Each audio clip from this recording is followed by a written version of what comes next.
Familiar movements, right? Have you ever wondered on how simple sinug steps become sacred?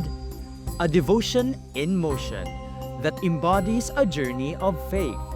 How does this simple rhythm transform into a living heritage that binds generations together? Let's step into it. Maayong adlaw mga magtutuki, maayong pag-abot sa Pagtuki with KJ, a CGM mini video series debunking misconceptions of Cebuano culture and history.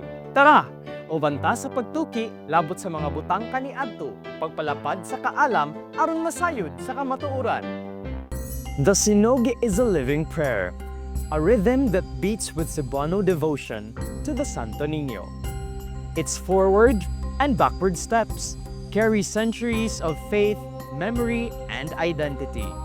What makes the Sinug truly special is how these simple movements became a heritage that continues to bind generations together in devotion to the Holy Child.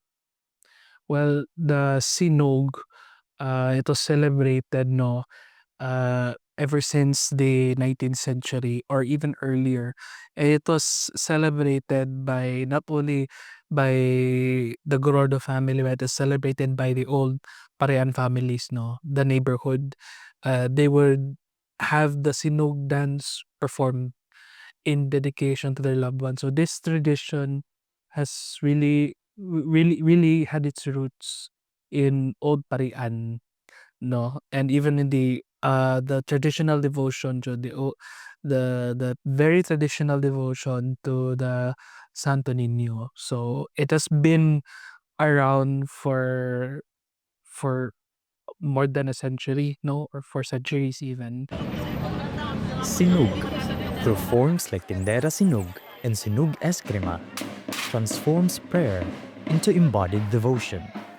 Whether through humble repetitive gestures of daily faith or the structured communal rhythms of disciplined storytelling, serving as acts of petition, offering, and gratitude. Ang Sinug dance kay current maguna siya sa muna ang gibuhat ganina sa Walk for Jesus. Nga akong gikuan sa mga bata nga mo ni siya diri kay sugod ang Sinug sa Walk for Jesus. Current pan among gisugat sa kuan kay katos si Cristobal, si Saint Christopher, mugod to siya first career sa Sinug.